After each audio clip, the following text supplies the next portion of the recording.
Assalamualaikum warahmatullahi wabarakatuh. Salam sehat dan salam sejahtera untuk kita semuanya. Pada kesempatan kali ini saya akan melanjutkan penjelasan mengenai anatomi fisiologi sistem reproduksi laki-laki. Hanya saja untuk kali ini kita akan fokus pada kelainan anatomi dan gangguan fungsi atau fisiologi pada sistem reproduksi laki-laki. Di pertemuan sebelumnya kita telah membahas banyak hal ya mengenai bagian-bagian atau struktur yang membentuk atau yang merupakan bagian dari sistem reproduksi laki-laki.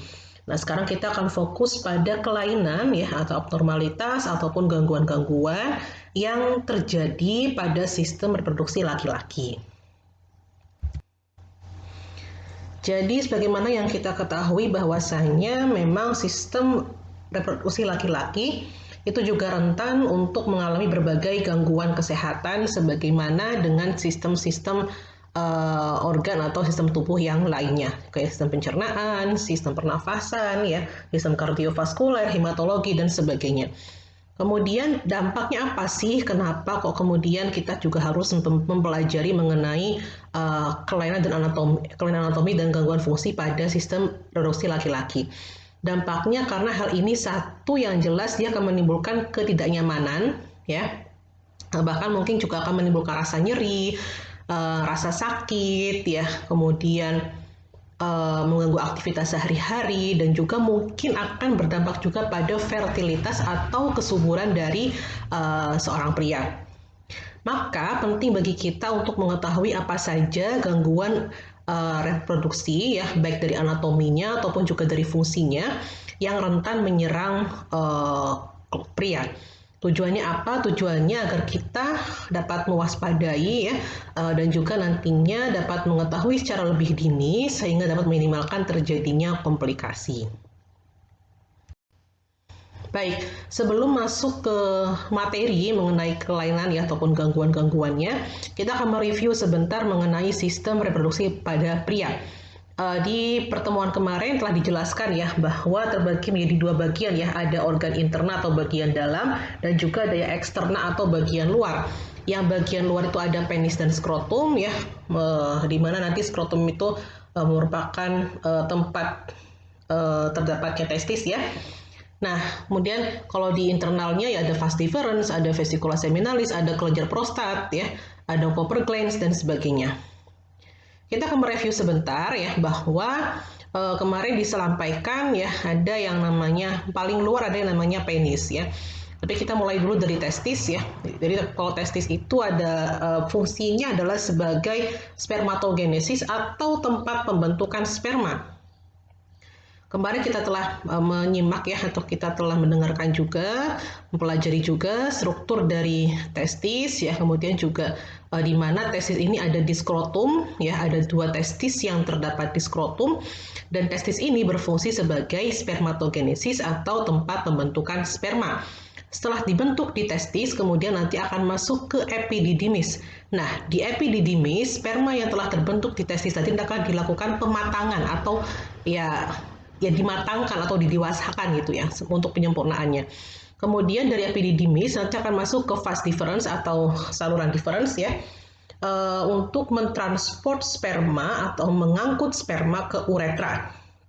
Nah, nanti dari vas deferens dia akan melewati vesicula seminalis. Di vesicula seminalis nanti akan ditambahkan cairan-cairan tertentu atau sekret-sekret tertentu ya yang akan membantu untuk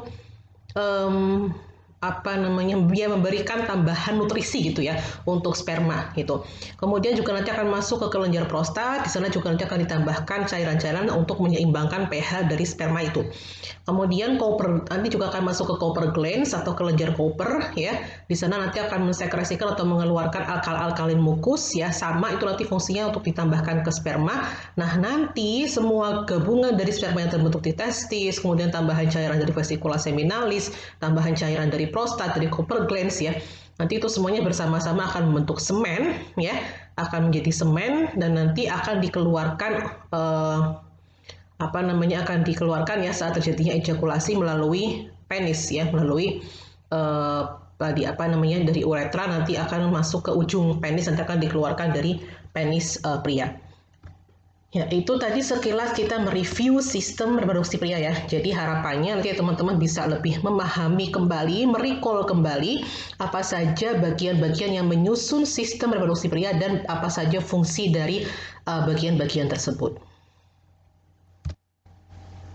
Oke, ini gambarnya, ini sebagai recall kembali sekali lagi ya.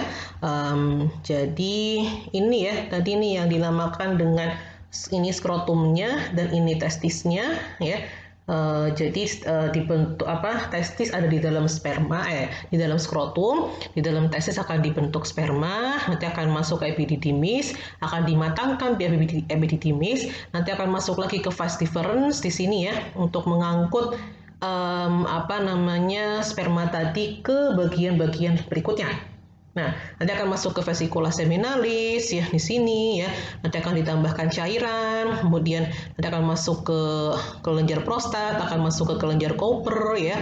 Kemudian nanti akan masuk baru akan diantarkan ke uretra di sini ya, masuk ke penis, nanti akan dikeluarkan di sini ya. Nih. Oke, berikutnya kita kemarin juga membahas sekilas ya mengenai hormon-hormon yang ada hormon reproduksi pada pria. Itu ada 3 hormon secara umum ya, ada FSH atau follicle stimulating hormone. Ini adalah untuk menginisiasi terjadinya spermatogenesis. Kemudian juga nanti ada luteinizing hormone. Ini untuk menstimulasi pembentukan atau produksi testosteron. Ya, di mana nanti hormon testosteron ini berfungsi untuk mematangkan sperma, untuk menimbulkan atau memunculkan ya karakteristik seks gitu kan, atau karakteristik jenis kelamin, kemudian untuk metabolisme protein dan juga untuk pengembangan otot. Ini ada berbagai kelainan anatomi dan gangguan fungsi reproduksi laki-laki ya, meskipun sebetulnya tidak hanya yang ada di slide ini saja, tapi secara umum ya, atau yang sering ditemukan atau sering dilaporkan adalah yang ada di slide sebagai berikut ya. Jadi ada yang merupakan kelainan bawaan dari sejak lahir ya, dari pada penis, yaitu ada epispadia dan hipospadia. Ada juga yang merupakan gangguan testis dan skrotum ya. Jadi ini sudah dikelompokkan menjadi apa namanya organ yang terdampak ya, dan juga apa namanya jenis gangguannya gitu. Jadi kalau pada penis berarti ini ada epispadia dan hipospadia. Kalau pada testis dan skrotum itu ada berbagai gangguan, ada cryptorchidism, ada varicocele, ada ectopic testis, ada hydrocele, spermatocele, dan torsion of the testis atau torsi testis. Nah, yang kemudian menyebabkan terjadinya pembengkakan, inflamasi ataupun infeksi itu ada prostatitis ya, ada balanitis, dan juga ada epididymitis. Ingat ya, kalau ada tambahan tistisnya ini itu biasanya adalah infeksi atau peradangan. Kemudian tumors ya, ini kanker ataupun tumor atau pembengkakan ya, itu ada benign prostatic hypertrophy, ada kanker prostat, dan juga ada kanker testis. Oke, yang pertama kita membahas dulu kelainan kelainan kongenital pada penis ya. Tadi kan disebutkan ada epispadia dan ada hipospadia. Jika pada penis yang normal itu apa namanya ujung uretranya ataupun apa ya namanya tempat saluran kencingnya itu kan ada di paling bawah ya. Di paling bawah, di bagian distal. Tapi kalau epispadia ini kebalikannya, dia justru ada di bagian atas gitu kan. Nah, sementara kalau hipospadia, hipo ya, dia justru ada di bagian apa namanya samping-sampingnya gitu. Nanti kita akan lihat gambarnya. Nah, di mana kedua kondisi ini nanti akan menyebabkan terjadinya inkontinensia ataupun juga infeksi. Inkontinensia itu bisa kelainan apa ya? Ya gangguan dalam berkemih ya.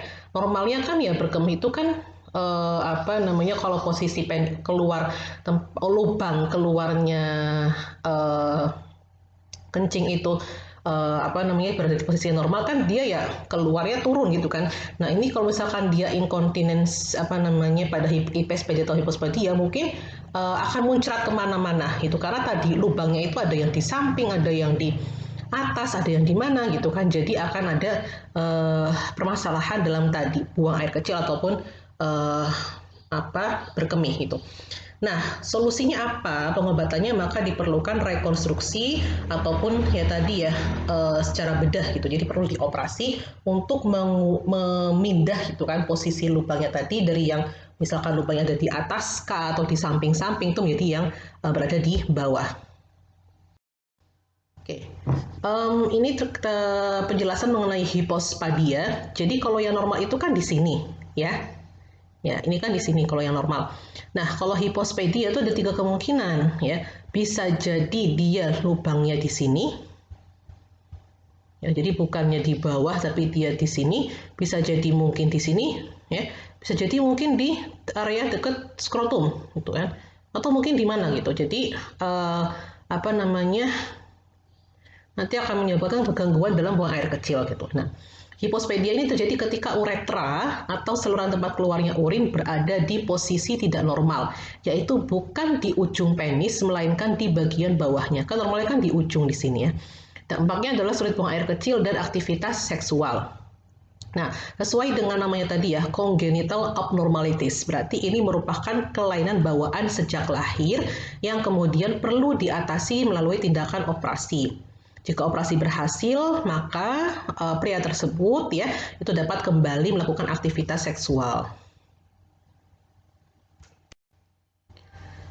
Oke, ini gambaran yang lebih jelasnya lagi ya.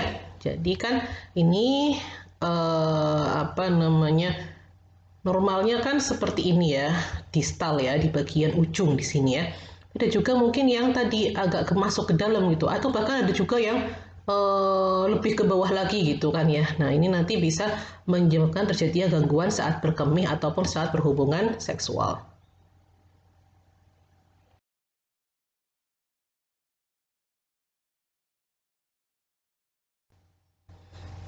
Untuk penyebabnya ini belum diketahui secara pasti ya.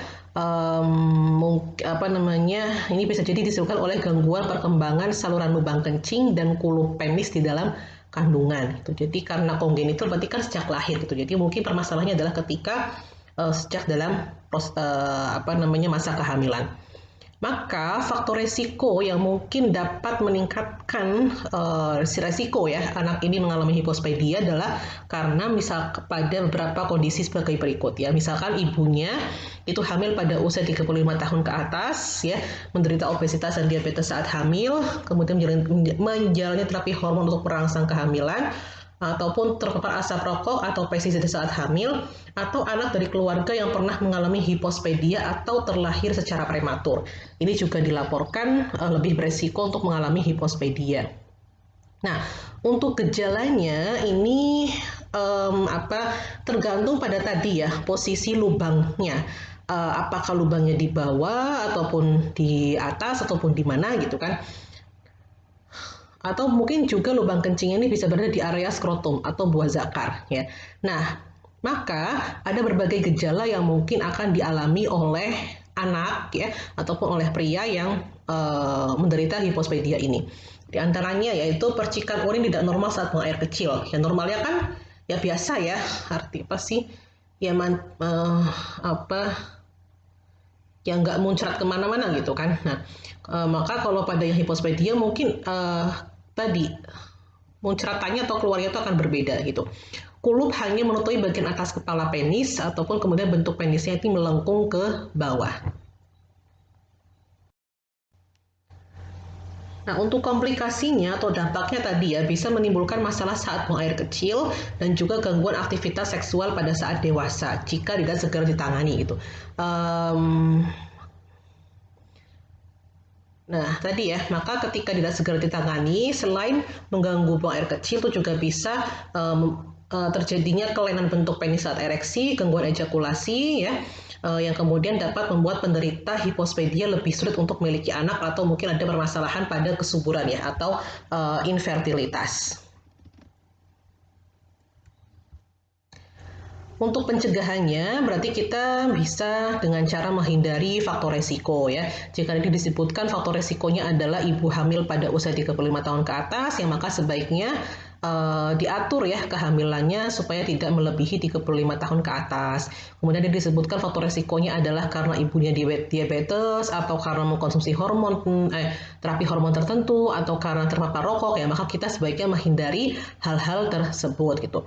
Termasuk kemudian mengkonsumsi suplemen ya asam folat sesuai anjuran dokter kandungan, kemudian juga rutin ke dokter kandungan untuk memeriksakan kehamilan. Ingat ya, dianjurkan untuk ANC minimal 6 kali. Nah, selanjutnya tadi kan salah satu bentuk atau macam dari kelainan kongenital pada penis. Nah, selanjutnya adalah gangguan pada testis ya, kelainan pada testis dan skrotum. Ingat ya, kalau testis itu tadi tempat terjadinya spermatogenesis, kalau skrotum tadi yang membungkus ya atau pelindung dari testis.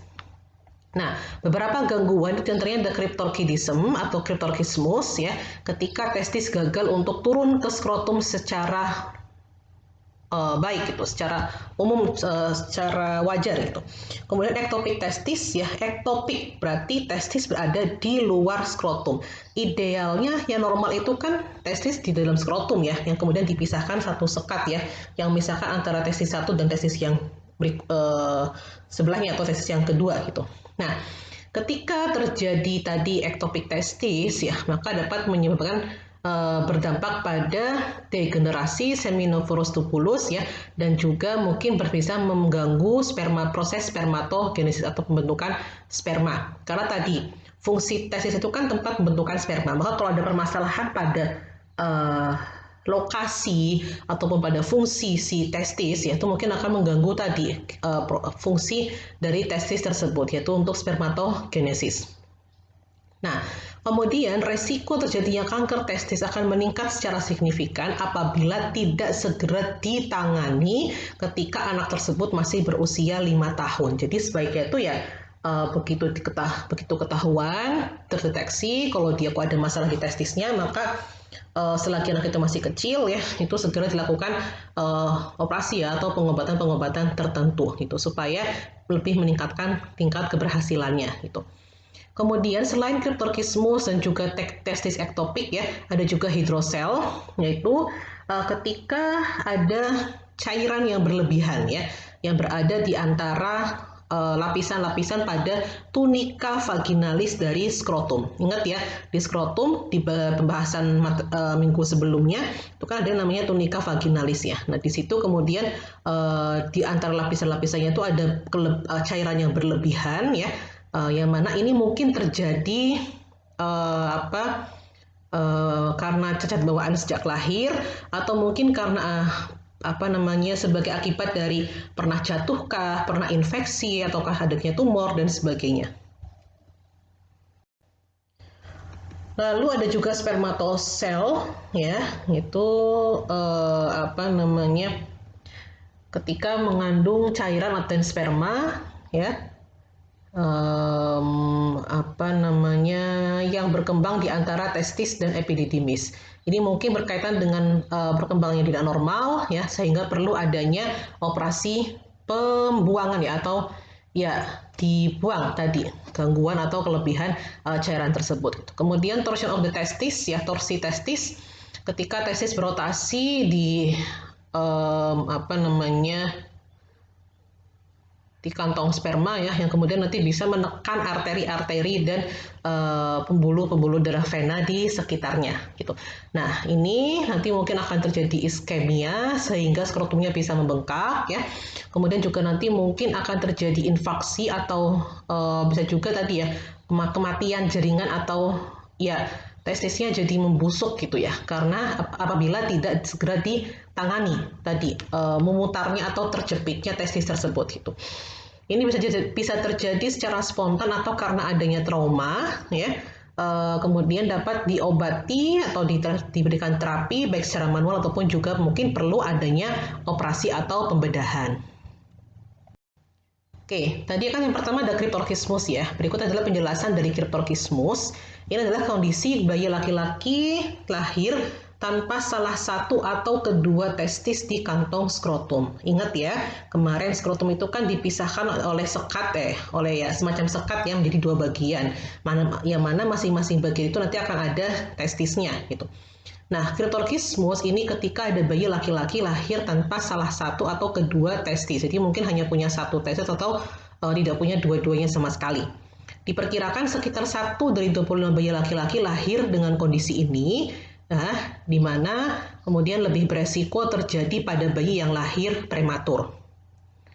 Nah, cryptorchis ini dikenal juga dengan sebutan undescended testis, ya. Undescended artinya berarti testis yang tidak turun. Gitu. Hal ini karena hampir seluruh bentuk dari cryptorchismus terjadi akibat tertunda atau terhentinya proses penurunan testis dari rongga perut ke dalam kantong buah zakar atau ke dalam skrotum. Gitu. Jadi kan ideal ya sejak dalam masa kehamilan kan nanti di usia kehamilan berapa testis ini kan akan turun ya ke skrotum gitu. Nah, ada juga yang kemudian dia mengalami gangguan sehingga mungkin turunnya akan tertunda atau bahkan mungkin harus dilakukan operasi atau pembedahan sehingga testisnya bisa turun.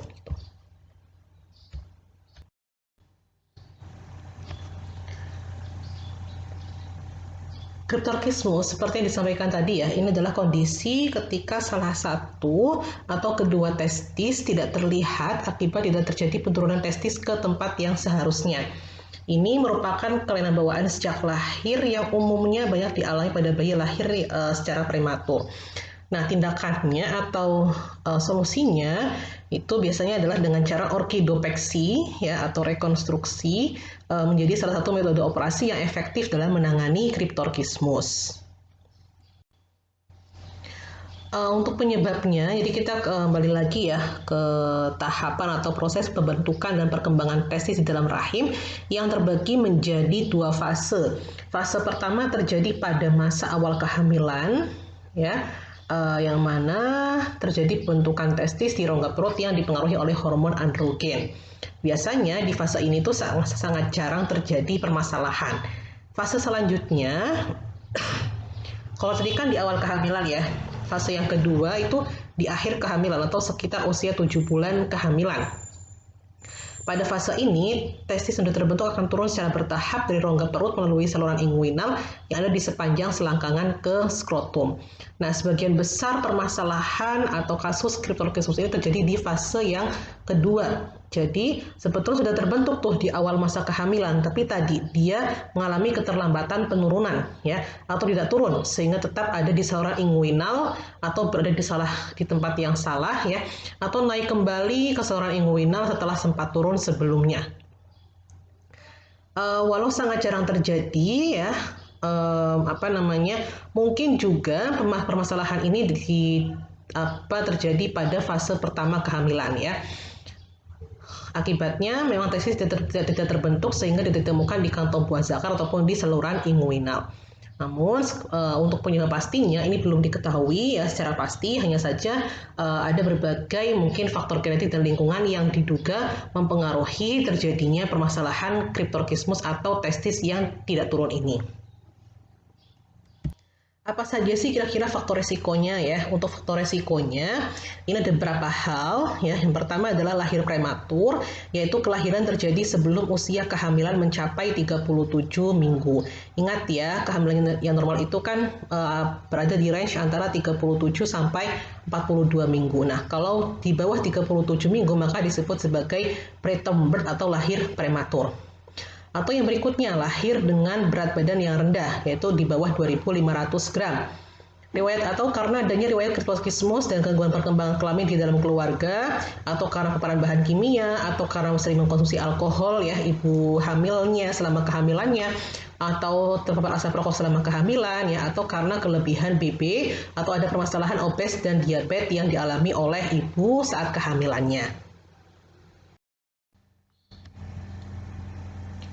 Untuk gejalanya, ini sebagaimana kita ketahui ya, bahwa testis ini kan merupakan sepasang kelenjar penting di dalam sistem reproduksi pria.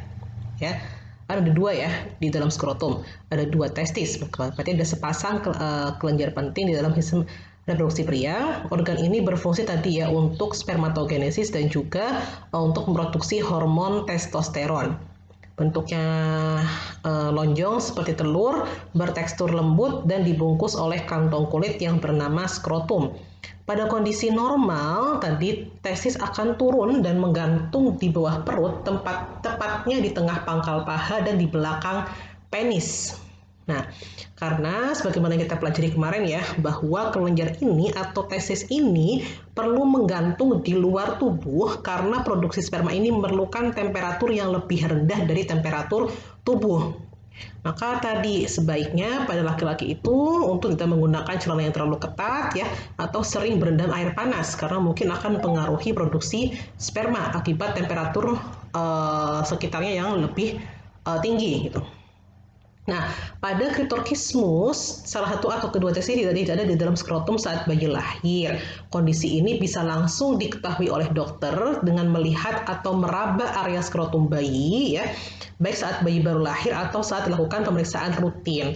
Tidak ada gejala spesifik lain pada Cryptorchysmus karena kondisi ini tidak menyebabkan nyeri atau gangguan berkemih pada anak. Ya, namun demikian, bila tidak segera ditangani, ini dapat menyebabkan terjadinya gangguan produksi sperma yang kemudian mungkin berdampak pada terjadinya infertilitas atau ketidaksuburan pada pria.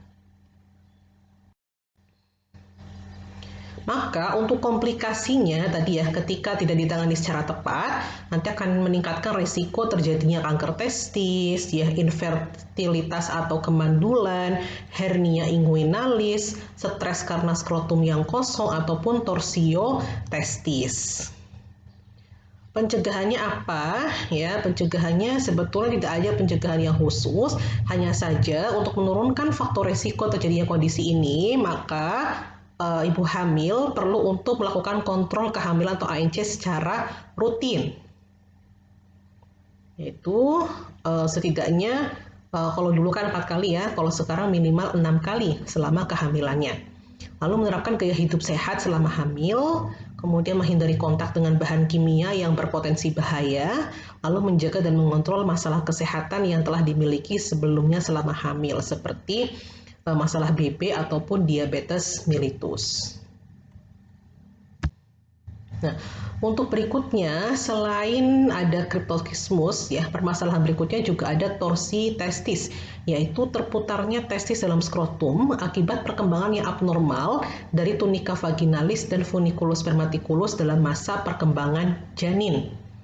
Torsio ini, ya, atau terputar atau terjepitnya atau terpelintirnya testis, ya, ini terjadi karena pembuluh darah yang menuju testis terpelintir dan terjepit sehingga menyebabkan aliran darah menuju testis terhambat. Nah, ketika tidak ada aliran darah yang masuk ke testis, ini beresiko terjadinya kematian jaringan di sekitar testis. Karena yang memberikan makan ya pada organ-organ tubuh kita, pada sel-sel tubuh kita itu kan diberi makanannya adalah darah ya, perlu suplai darah. Kalau darahnya nggak masuk, ya berarti dia akan kelaparan, lama-lama dia akan mengalami nekrosis atau infarksi atau kematian jaringan di sekitarnya gitu. Kondisi ini merupakan keadaan gawat darurat yang harus segera ditangani karena dapat menyebabkan kerusakan pada testis dan infertilitas pada pria. Karena tadi ya sekali lagi fungsi testis ini kan untuk produksi sperma. Jadi kalau spermanya aja nggak terproduksi atau produksinya terhambat, ya maka bisa menyebabkan terjadinya infertilitas atau kemandulan atau ketidaksuburan pada pria. Gejala akutnya diantaranya ada nyeri di skrotum, mual dan muntah. Kalau gejala fisik atau yang bisa kita lihat yaitu ada edema atau pembengkakan pada area area skrotum ya. Lalu ada eritema, mungkin kayak ada merah-merahan gitu ya. Kemudian nyeri saat ditekan ya, kemudian demam atau hidrokel yang baru terbentuk dan hilangnya refleks kremaster. Maka tadi diperlukan pembedahan segera untuk mengantisipasi ya, jangan sampai terjadi nekrosis testis. Lalu ada juga yang namanya varikokel. Kalau ini pada skrotum ya, kalau tadi Cryptorchysmus sama torsi testis kan pada testis ya, kalau ini pada skrotumnya. Varikokel adalah pembengkakan pada pembuluh darah vena, varises ya, variko atau ya varikokel ya, ini pembengkakan pada pembuluh darah vena dalam kantong zakar atau skrotum. yang kemudian bisa menyebabkan penurunan kualitas dan kuantitas sperma, lalu testis gagal berkembang atau menyusut, dan mungkin juga akan terjadi kemandulan. Normalnya, pembuluh darah yang membawa darah dari buah zakar atau testis ke penis ini tidak akan teraba. Tapi pada penderita varikokel, pembuluh darah tersebut akan membengkak sehingga skrotum terlihat seperti mengandung banyak cacing. Kondisi ini sekilas akan tampak seperti varises yang terjadi di tungkai. Misalnya kan kalau pada ibu-ibu itu kan kayak muncul ini ya, tadi ya varises ya, atau pembuluh darah yang kayak menonjol gitu kan di sekitar area kakinya gitu, atau mungkin pada orang yang kelebihan BB gitu ya. Nah, kalau ini berarti kalau varikokel ya itu sama sebetulnya seperti varises, hanya tadi terjadinya kayak tampaknya pembuluh darah itu yang ada di sekitar area skrotum gitu. Jadi kayak tadi akhirnya kayak bergelombang ya, kayak apa sih namanya? Ya kayak muncul tadi pembuluh darah yang menonjol gitu. Umumnya sih tidak menimbulkan gejala dan tidak berbahaya, tapi tadi kondisi ini juga bisa menyebabkan nyeri yang kemunculannya tidak menentu. Dan bahkan pada beberapa kasus mungkin juga akan menghambat perkembangan testis sehingga beresiko menyebabkan terjadinya gangguan kesuburan. Karena skrotum tadi kan tempat terdapatnya testis ya. Kalau tempatnya misalkan ada permasalahan ya mungkin tadi orang yang menghuni tempat tersebut ya dalam hal ini testis mungkin tadi akan mengalami gangguan fungsi. Penyebabnya belum diketahui secara pasti ya, tapi pada kasus jarang terjadi yaitu varikokel terjadi ketika pembuluh darah vena di perut tersumbat gitu. Jadinya tadi ketika ada salah satu pembuluh darah yang tersumbat ya mungkin akan berdampak juga pada pembuluh darah vena yang lainnya. Varikokel juga bisa terjadi akibat tumor ginjal yang menekan pembuluh vena pada skrotum. Jadi ketika ada tumor atau ada pembengkakan atau ada masalah pada area yang berada di sekitar atau area terdekat dengan skrotum ya, mungkin juga akan berdampak pada aliran darah yang ada di skrotum.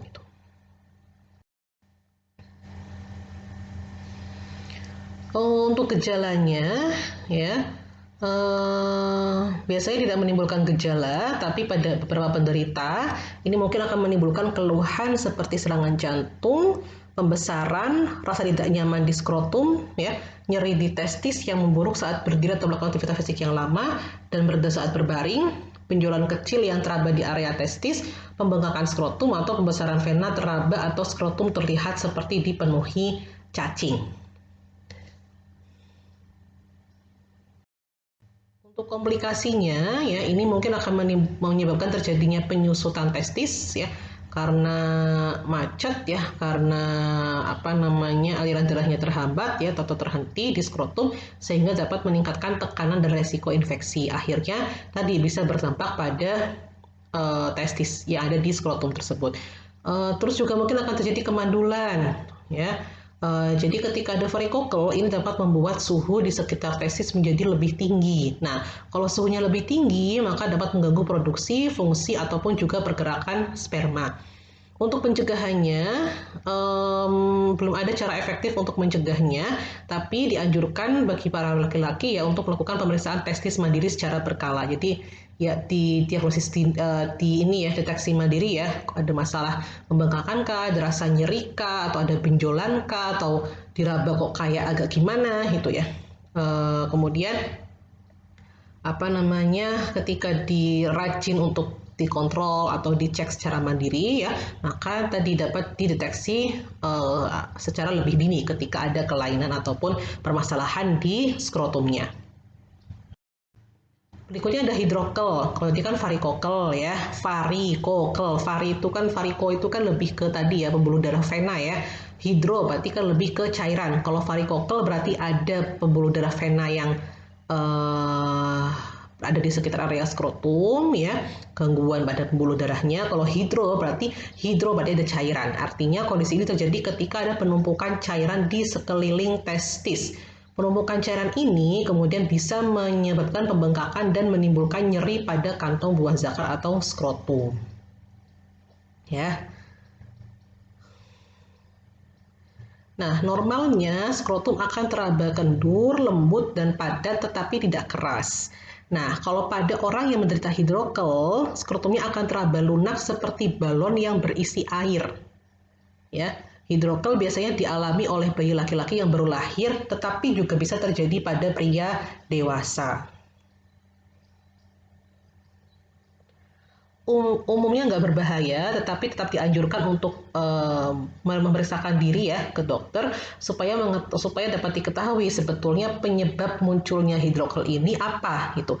Jangan-jangan karena kanker testis gitu. Maka kalau seperti itu kan harus segera dilakukan tindakan ya atau terapi. Ini gambarannya ya. Jadi ini kan penis ya, ini skrotum ya. Di dalam skrotum ada testis ya. Ini yang normal seperti ini ya. Yang tidak normal atau yang ada hidrokel sesuai namanya ya hidrosel. Berarti kan hidro, ada cairan yang menumpuk ya di sekitar area testis di sini. Sehingga tadi mungkin akan terlihat seperti lebih besar ya, kayak apa agak lebih lunak dan sebagainya. Secara umum jenisnya ada dua, ada hidrokel non komunikan dan juga ada hidrokel komunikan ya. Ini tambahan aja, nanti silahkan bisa dipelajari lebih lanjut ya secara mandiri. Untuk penyebabnya, tadi kan katanya hidrokel bisa terjadi pada bayi baru lahir, juga bisa terjadi pada pria dewasa ya. Kalau pada bayi baru lahir, ya mungkin ini karena adanya kelainan perkembangan saat masih di dalam kandungan. Kemudian kalau pada pria dewasa, mungkin ini disebabkan karena operasi hernia inguinal, cedera atau benturan pada skrotum, atau karena ada penyakit kaki gajah atau filariasis, ya, atau karena peradangan pada saluran sperma, epididymitis, atau karena tumor testis. Tadi ya, jadi perlu diwaspadai juga kalau ada masalah kok tiba-tiba muncul hidrokel. Jangan-jangan ini karena tadi merupakan tanda dan gejala dari adanya tumor atau kanker pada testis. Faktor resikonya diantaranya tadi ya, pada bayi yang terlahir prematur ini lebih beresiko mengalami hidrokel karena kan dia belum cukup umur ya. Jadi mungkin ada tahapan perkembangan yang belum selesai, tetapi dia udah lahir gitu. Sehingga mungkin beresiko untuk meningkatkan terjadinya hidrokel. Kemudian pada pria dewasa mungkin bisa meningkat resikonya ketika ia merupakan penderita IMS ya atau mengalami cedera atau peradangan pada skrotum. Untuk gejalanya diantaranya tadi kalau pada bayi ini ditandai dengan pembengkakan di salah satu atau kedua sisi skrotum ya. Jika diraba skrotum akan terasa lunak seperti balonnya berisi air. Biasanya tidak disertai nyeri dan akan mengempis dengan sendirinya. Kalau pada pria dewasa dapat beruat pembengkakan pada skrotum, kemudian menyebabkan tidak nyaman atau berat ya, dan terkadang pembengkakan skrotum akan lebih jelas terlihat di pagi hari. Untuk komplikasi ini ada menyebabkan berbagai komplikasi jika ditangani ya, diantaranya infeksi atau tumor, lalu hernia inguinal ya. Kemudian kalau pencegahannya ya tadi ya bisa dengan menghindari faktor resiko.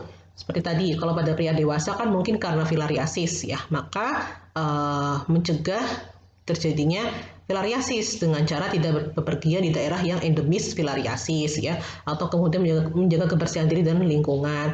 Lalu tadi kan juga faktor risikonya karena ini ya trauma atau peradangan ya atau ya luka pada skrotum, maka hindari aktivitas yang bisa menyebabkan terjadinya cedera pada skrotum.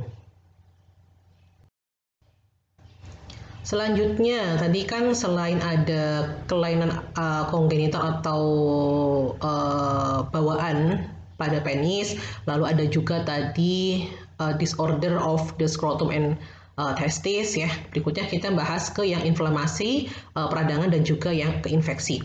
Ada berbagai penyakit infeksi pada sistem reproduksi pria ya. Ada balanitis, balanopostitis, uretritis, prostatitis dan epididymitis dan juga orsitis.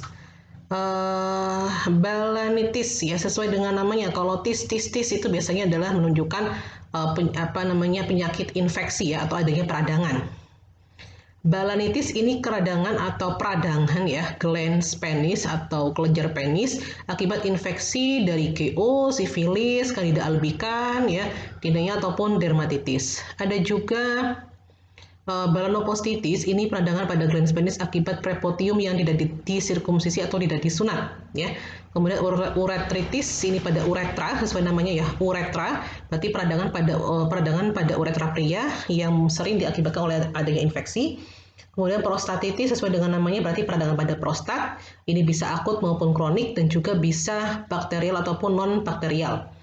Lalu epididymitis dan orsitis. Nah, ini cukup sering terjadi pada pria ya.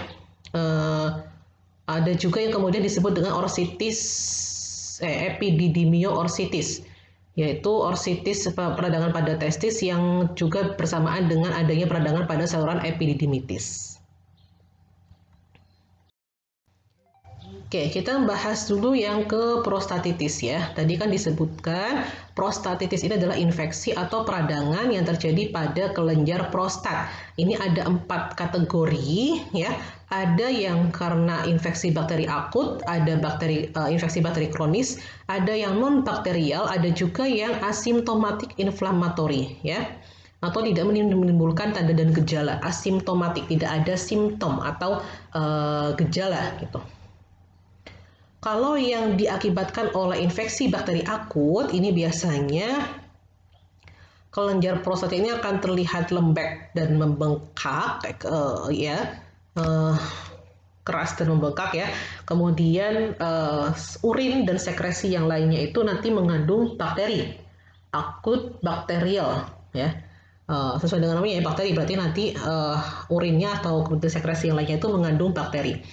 Kronik, kalau kronik bakterial, gland only slightly enlarged.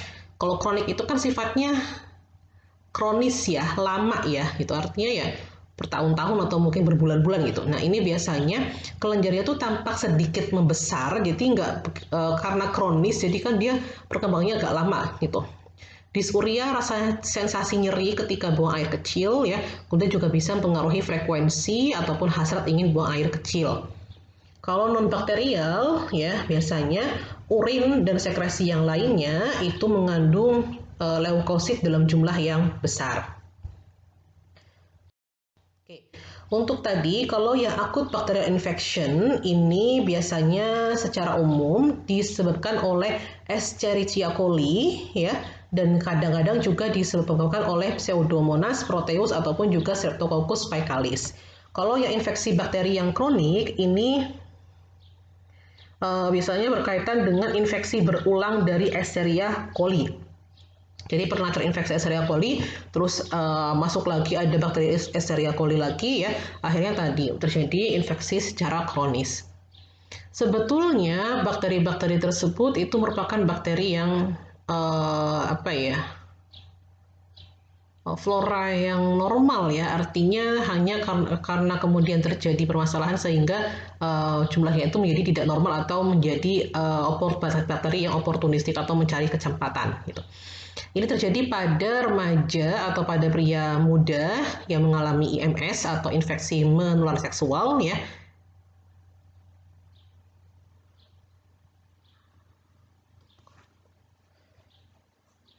Atau pada pria yang mengalami permasalahan pada saluran reproduksinya ya, kemudian atau juga pada lansia yang mengalami hipertrofi prostatik ya.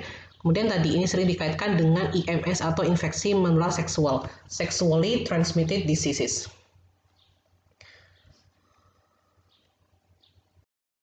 Kemudian tanda dan gejalanya ini ada beberapa ya, baik pada kondisi akut ataupun kronik. Ini biasanya ditandai dengan adanya sensasi nyeri ya ketika buang air kecil ya, kemudian berkurangnya aliran jumlah air kencingnya ya, kemudian juga biasanya juga akan muncul demam gitu ya, kemudian juga muncul nyeri tulang belakang, kemudian leukositosis tadi mengandung leukosit ya dalam jumlah yang besar, kemudian rasa tidak nyaman pada perut ya, lalu tanda-tanda sistemik seperti tadi fever atau demam ataupun rasa lemas ya, kemudian anoreksia dan juga muscle acids atau gatal-gatal pada ototnya. Untuk pengobatannya tentu dibedakan ya pada infeksi yang karena bakteri dan juga infeksi yang karena non-bakteri. Kalau yang infeksi karena bakteri maka obatnya adalah atau pengobatannya adalah dengan antibacterial drugs ya atau obat-obatan yang untuk antibakteri. Kalau yang non-bakterial berarti obat-obatan yang anti-inflammatory drug and prophylactic antibacterial agents. Selanjutnya, selain prostatitis juga ada balanitis. Untuk balanitis ini adalah infeksi fungal atau fungi ya atau jamur pada kelenjar penis yang sifatnya adalah sexually transmitted atau ditularkan secara seksual. Ini disebabkan oleh Candida albicans ya jenis atau spesiesnya. Vesicle develop into feces ya kemudian nanti akan menimbulkan sensasi terbakar dan rasa gatal-gatal ya sehingga untuk pengobatannya karena tadi dia merupakan infeksi oleh fungal atau oleh fungi atau oleh jamur maka terapinya pun diberikan obat-obatan yang sifatnya adalah antifungal atau anti jamur untuk melawan jamur tadi. Lalu ada juga epididymitis, tadi ada prostatitis, balanitis, dan ada epididymitis.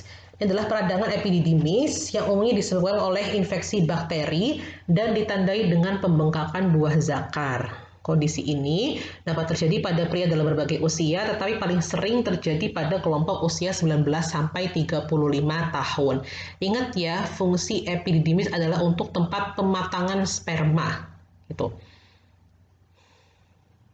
Ya. Sehingga ini juga berperan penting ya maka sebaiknya segera didiagnosis dan ditangani karena kalau ada keterlambatan penanganan ini peradangannya bisa menyebar hingga ke area testis yang kemudian disebut dengan epididymoorsitis.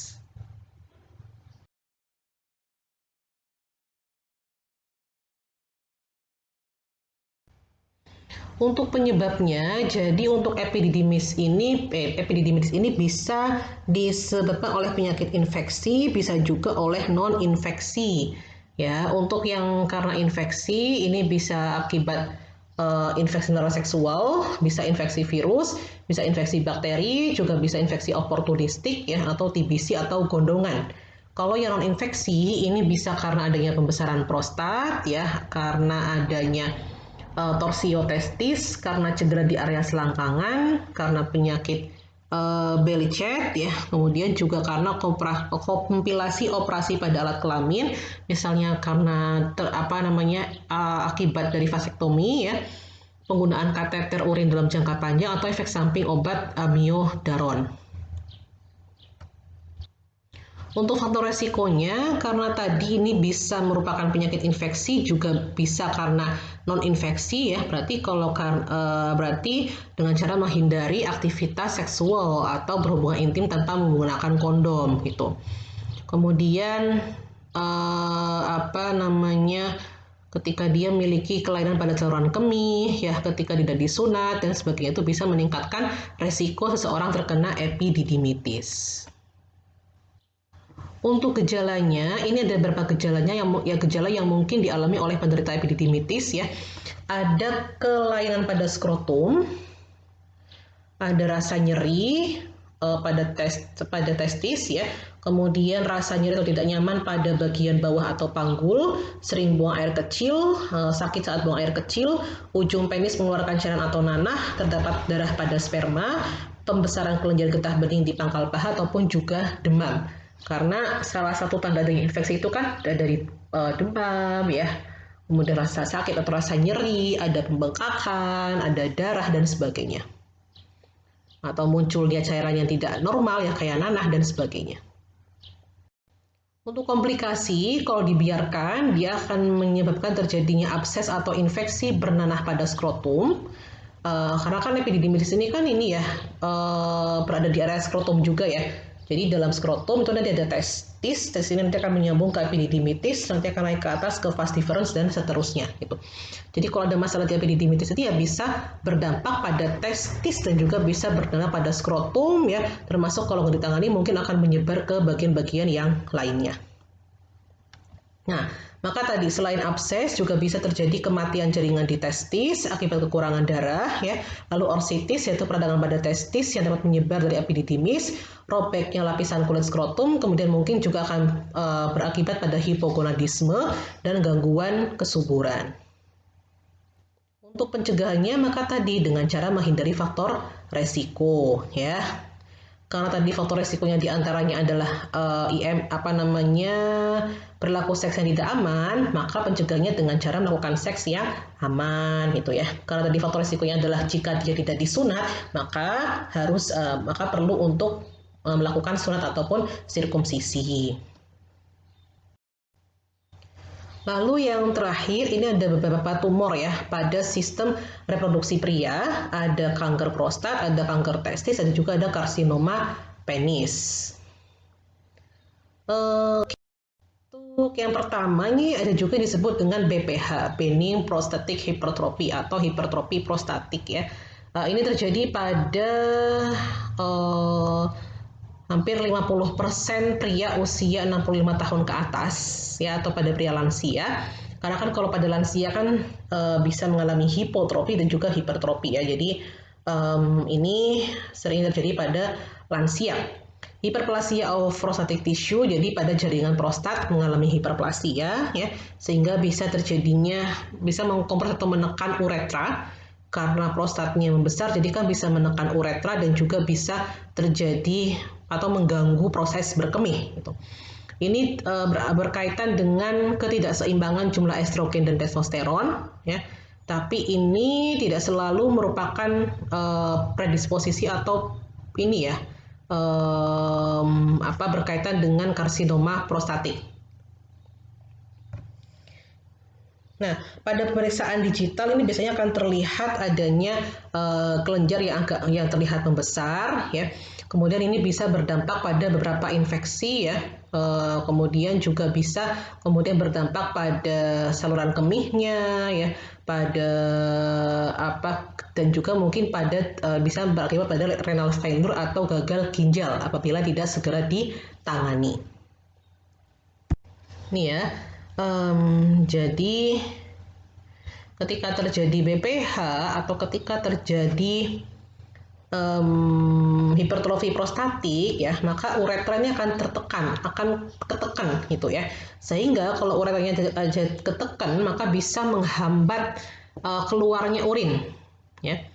Kalau urinnya terhambat keluar ya berarti kan akan terjadi penumpukan atau gagal dalam mengosongkan bladder atau tempat tadi penampungan urin gitu. Nah, kalau bladdernya sampai penuh gitu ya, nggak keluar semua, berarti kan penuh ya, numpuk kan di sini. Ini mungkin nanti akan terjadi infeksi gitu. Nah, nanti infeksi ini mungkin akan bisa naik terus berdampak pada ginjal gitu ya, dan nanti bisa terjadi kerusakan ginjal gitu. Maka harus segera ditangani. Tanda dan gejalanya tadi terhambatnya atau terganggunya air kencing yang keluar ya, kemudian akan jadi ini kayak nggak lancar buang air kecilnya gitu, kemudian juga berkurang kekuatan keluar volume yang keluar ataupun deras alirannya gitu ya. Kemudian nokturia atau sering sensasi ingin kencing di malam hari, dan juga mungkin akan terjadi nyeri saat buang air kecil apabila disertai dengan terjadinya infeksi. Pengobatannya bisa dengan cara diberikan obat-obatan ya, bisa juga dengan cara bedah atau dioperasi. Untuk berikutnya ada kanker prostat. Ini sering terjadi juga pada dewasa akhir ya, usia 50 tahun ke atas. Ini merupakan penyebab ketiga ya kematian akibat kanker pada laki-laki, di mana 1 dari 6 laki-laki ini akan terdampak atau mengalami kanker prostat ya. Kemudian bisa invasif atau menyebar ke daerah yang lainnya dan juga bisa tidak ya. Kemudian biasanya diakibatkan oleh 5-10% diakibatkan oleh mutasi yang diturunkan atau diwariskan dari orang tuanya.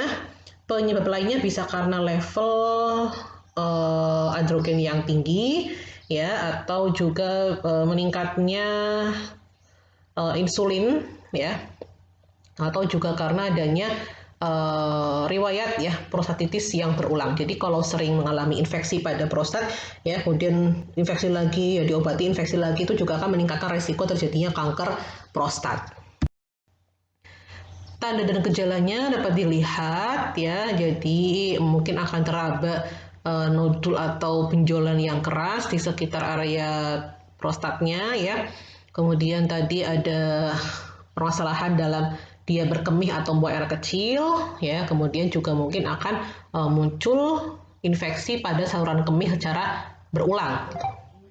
Diagnosisnya bisa dengan cara menggunakan serum marker atau penanda serum ya, atau dengan cara USG atau biopsi atau pembedahan ya, atau juga bisa dengan cara scan ya tulang untuk mendeteksi apakah sudah terjadi penyebaran ke area-area yang lainnya. Pengobatannya bisa dengan cara operasi, bisa juga dengan cara radiasi, atau juga dengan cara kemoterapi. Nah, untuk kemoterapi ini masih dalam tahapan klinis ya, atau masih diuji klinis.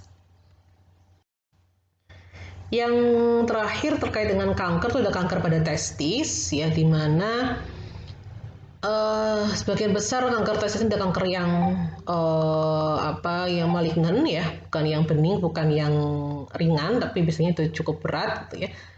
Most common solid tumor cancer in young men, kemudian juga kanker tumor juga sudah sering ditemukan juga ya pada kanker tumor pada laki-laki muda atau pada pria muda gitu.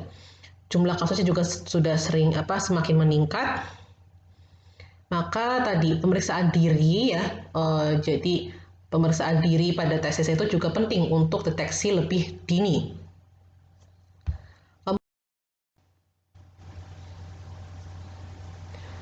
Untuk penyebabnya ini bisa karena heredity atau keturunan, bisa juga dengan karena faktor predisposisi seperti terjadinya kriptorkismus ya, atau juga karena terpapar pada herbisida atau agen-agen lingkungan yang lainnya. Jadi bisa karena faktor lingkungan, bisa karena faktor genetik ya, dan juga bisa karena tadi adanya permasalahan di organ reproduksi yang lainnya. Untuk tanda dan gejalanya ada ya seperti namanya ya, cancer ya atau tumor, berarti akan muncul semacam pembengkakan atau pembesaran pada tumor pada testis, atau terasa lebih berat di area sekitar testis dan skrotumnya. Terus juga mungkin akan muncul sensasi gatel ya, mungkin juga akan terjadi hidrosel atau epididymitis ya. Ingat ya, hidrosel berarti adanya penumpukan cairan ya di sekitar testis. Atau juga mungkin akan terjadi ginekomastia ya. Kemudian untuk tes diagnosisnya ini bisa dengan cara biopsi ya, atau pengambilan sampel dan akan diperiksa gitu ya, nanti akan dilihat. Kemudian tumor marker ya atau penanda tumor ya, lalu ultrasound atau USG, kemudian juga mungkin dengan cara tomografi dan juga mungkin limfangiografi. Untuk pengobatannya bisa dengan cara kombinasi ya, dengan cara operasi, terapi radiasi, kemoterapi, ataupun juga yang lainnya. Oke, selain permasalahan-permasalahan tadi, ada juga yang kemudian kita kenal dengan istilah hipogonadisme. Ini berkaitan dengan hormon reproduksi pada pria ya. Hipogonadisme adalah kondisi ketika kelenjar seksual tidak menghasilkan hormon dalam jumlah yang cukup ya. Maka ketika jumlah yang nggak cukup ya bisa menimbulkan berbagai gangguan. Nah, kelenjar seksual pada pria adalah testis, sedangkan kelenjar seksual pada wanita adalah ovarium. Kelenjar tersebut bertugas menghasilkan hormon yang mengatur karakteristik seksual seperti perkembangan testis pada pria dan pertumbuhan payudara pada wanita. Ingat ya, testis selain berfungsi sebagai spermatogenesis, juga berfungsi sebagai tempat produksinya hormon testosteron. Yang mana hormon testosteron ini berperan penting dalam timbulnya ciri-ciri seks ya. Dalam hal ini pada laki-laki berarti termasuk perkembangan testisnya. Hormon ini juga mengatur produksi sperma pria serta produksi sel telur dan siklus menstruasi pada wanita. Hipogonadisme dapat terjadi akibat kelenjar seksual mengalami kerusakan atau karena penyakit tertentu. Untuk penyebabnya ini bisa dibagi dua, ada penyebab primer dan juga ada penyebab sekunder. Kalau penyebab primer ini adalah kondisi hipogonadisme primer ya. Ini adalah kondisi ketika kelenjar seksual mengalami kerusakan sehingga tidak mampu memproduksi hormon seksual dalam jumlah yang cukup.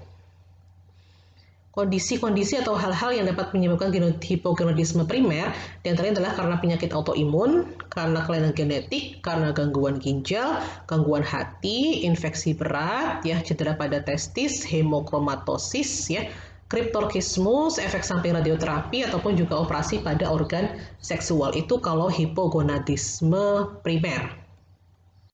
Untuk yang sekunder, ini terjadi akibat adanya kerusakan pada kelenjar di otak, yaitu kelenjar hipofisis. Ya, kondisi-kondisi yang dapat menyebabkan hipogonadisme sekunder diantaranya adalah cedera atau tumor pada kelenjar hipofisis, kelainan genetik, ya, infeksi, paparan radiasi pada kepala, obesitas, operasi di area otaknya, kekurangan nutrisi, penurunan BB secara drastis, penggunaan kortikosteroid, ya, ataupun juga penyakit yang mengakibatkan terjadinya peradangan.